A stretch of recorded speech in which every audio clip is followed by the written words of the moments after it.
Good morning mga idol. Nandito po tayo ngayon sa farm ng RC Game Farm, kung saan nakuha natin yung ating materyales na pares. Binigay sa atin, regalo sa atin. Ngayon guys, nandito ako sa farm nila. Ipapakita ko sa inyo kung gaano kaganda o gaano ka quality yung manok nila. Guys, ganun katibay yung mga manok dito guys. Papakita sa inyo ngayon. Yan, dali lang ha. Ito guys, ito yung mga off color nila guys. Bulik na medyo may pagka blue legs. Yan guys, blue legs na white legs, ganyan o, mga off color. Yan guys, yan yung mga bulik nila. Super quality. Yan guys, tingnan nyo guys. Yan, talisay. Yung talisay nila, yellow leg. Guys, ito yung tanawayo nila guys. Tingnan nyo guys, ang ganda. 10k lang naman ang ano nito, price nito 10k. Yan. At ito naman yung white nila guys, white na yellow legged, white kelso ata to. Ganon pa rin yung price niyan, 10k. Yan, talisay. Tingnan mo yung bulik nila guys, oh. Yan, napaka sexy. 10k pa rin yan. Yan pa guys. Yan yung mga manok nila guys, tingnan mo. May manok dyan, oh. Yan.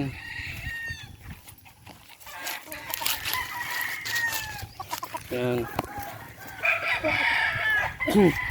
Ipapakita ko sa inyo ang manok ni RC Game Farm. Yan.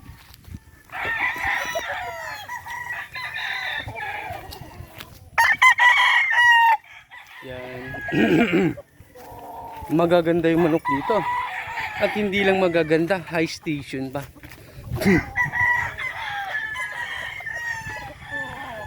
Yan guys.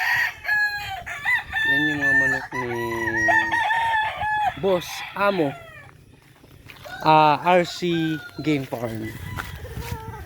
So hindi pa nakakilala, comment lang kayo kung sinong taong yun, kasi bawal natin dito sabihin kung sino talaga yung may-ari. Yung title lang ng nila, ng farm nila. Yan. Yan. Yan, super quality yung mga manok dito. Kunti lang naman si boss pumusta, 100k, 50k, ganun lang naman siya pumusta sa manok niya. Yan, napakarami niyan. Almost 600 to 700 heads of roster inside this farm. Meron pa silang mga incoming na mga eggs. At meron silang mga bagong pulit guys. Napakaganda. Oo. Yan. Yan yung mga warriors ng RC Game Farm. Ito. Tingnan mo. Yan. Super ganda. At handa lang ilaban.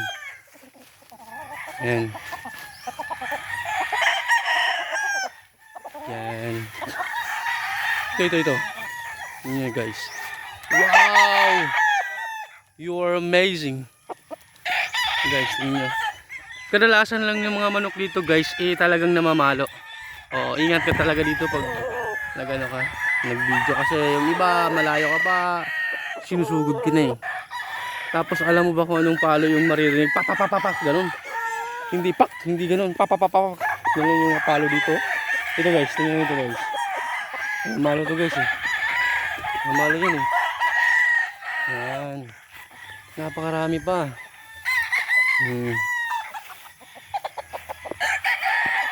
Yung mga blowlegs nila, yung mga sweaters ata to. Yan, mga sweater.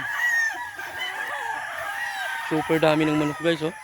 Kanina doon tayo sa taas na yon. Ngayon pababa na tayo, ganyan. Pababa dito. Yan guys.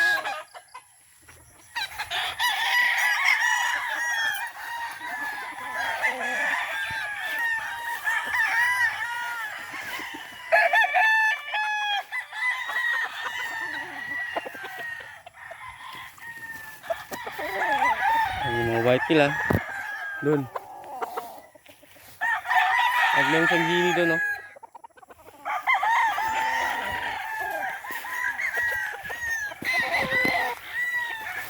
Ito parang imported to eh.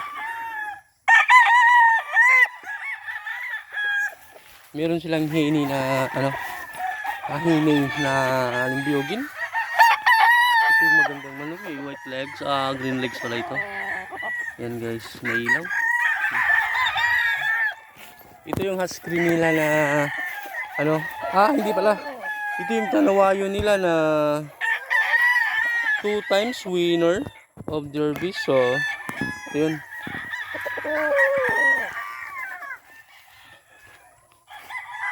Yan. At ito naman yung mga white nila na super galing mag-cut. Napakagaling mag-cut ng mga white na ito.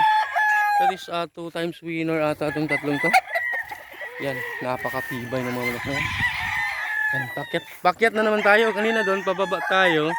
Yan, pababa tayo dyan kanina, ngayon dito. Pakyat na naman tayo. Tara. Yan guys, yung mga manok nila, mga idol. Oo, sana pagdating ng ng panahon magkaroon din tayo ng ganito kalaking farm at ganito karaming manok. Pangarap ko talagang magkaroon ng ganito. Dahil mahilig din ako mag-breed at maglaban ng manok. Ako lang yung nagkukondisyon ng manok ko at ako lang yung naggagap ng manok ko. Pero hindi ako nagpo-pointing tulad ninyo na nagpo-pointing kayo. Ako hindi. Kasi kung ano yung ilalaban kong manok, yun na yun.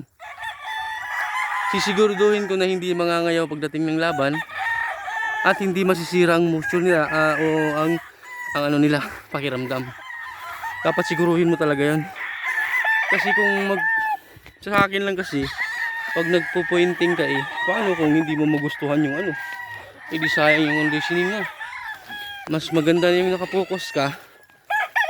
Siguruhin mo lang na mailalaban mo talaga sila. Para hindi masayang yung conditioning at yung gastos at pagod mo. Yan, dito yung mga stag nila. There is running 7 months old, bulik talisay. Yan, tignan nyo guys. Yan, super beautiful ito guys, tignan yung bulik nila. Yan, yung gray nila.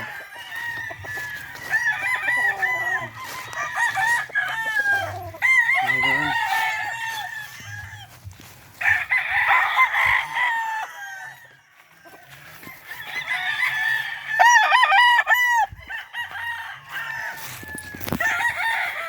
Yan. Ito, grabe tong bulik na ito. Pag pumalo to, parang walang bukas. Guys, hindi na mawalo to Kaya wag na natin katitan, baka gumawa ng chopper moves yan, tamatay sa ulo. Yan. Ito yung bulik na low legs. Yan guys, napakaganda guys.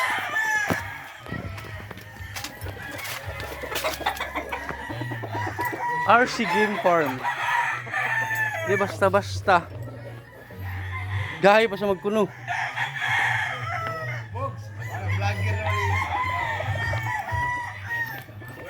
Yan mga idol, tingnan nyo.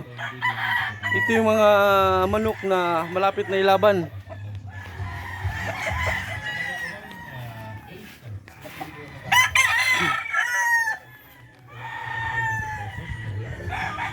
Galing kay Mapintas Game Farm. Yan guys. Tingnan nyo naman guys. Ito yung manok na naghalaga ng 35k. Yung iba lang 20k. Pintas Warrior. Tapos ang costa naman ito guys, mga idol, nasa mga 100k, 150k. Yan. Ito naman mga idol yung mga conditioning area nila. Yung mga flying pins yan Punta tayo, buksan natin guys. Yan, ito yung mga flying pins sila. Medyo hindi makita yung manok dahil hindi camera yung gamit natin kundi cellphone lang. Yan.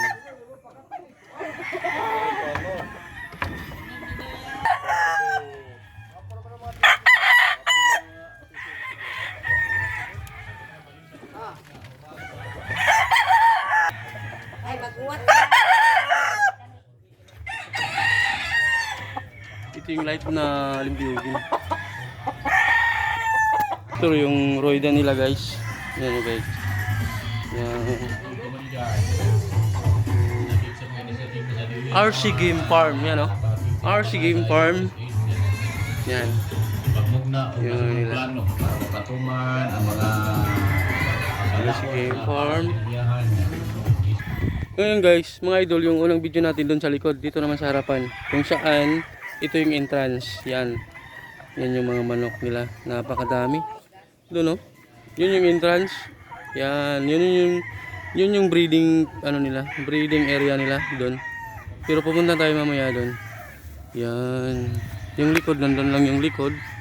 Ay ba naman dito sa entrance. Yan. Meron pa mga manok doon. Punta tayo doon. Yan yung mga manok dito. Bullet na yellow-legged with bandara. Yan.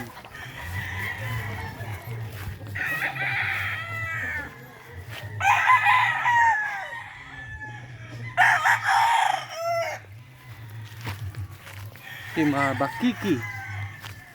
Yung same bullet.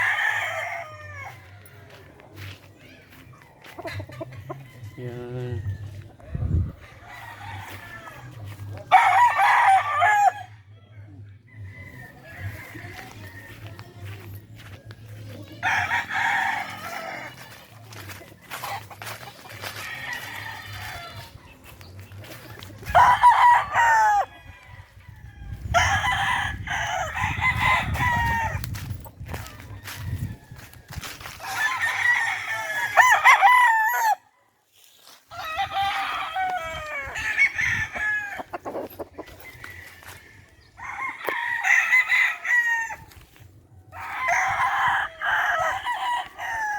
Ito yung hatch nila guys. Tingnan mo guys, ang ganda. Gagaya ito ng ito yung kulay at ito yung bloodline na kinuha ko dito na binigay ng amo natin na materialis. So, yun yung binibreed natin ngayon. Medyo wala pa tayong mukhang sisiw. Pero at least meron na tayong hihintayin. Yan guys. So, yan yung mga manok dito. Yun yung breeding area nila. Guys, so nagbi-breed sila ngayon almost 15 heads na pullet at merong broodcock na 5 heads, that is Maclean hatch at saka Gilmore hatch.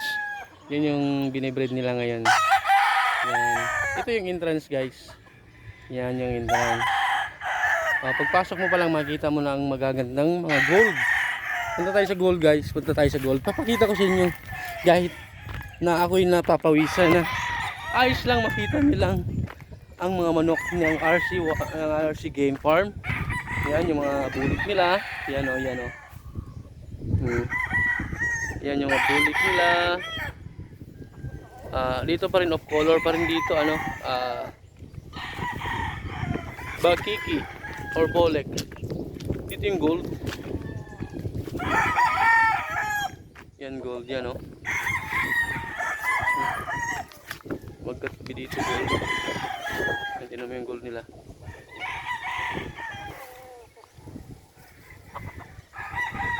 Yan. Yan yung gold nila guys.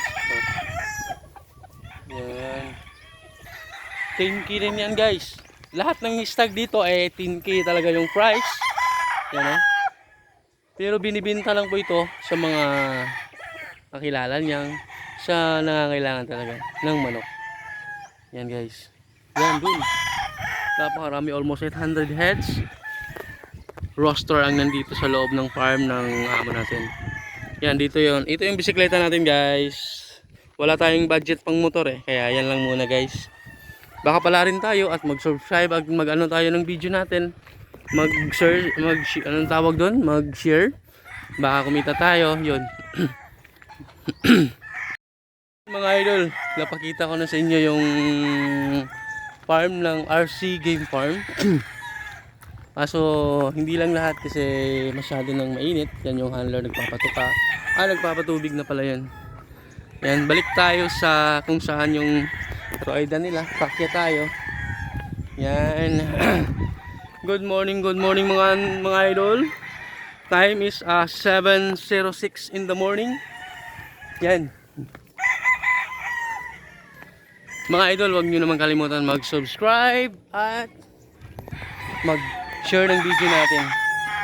Yan guys.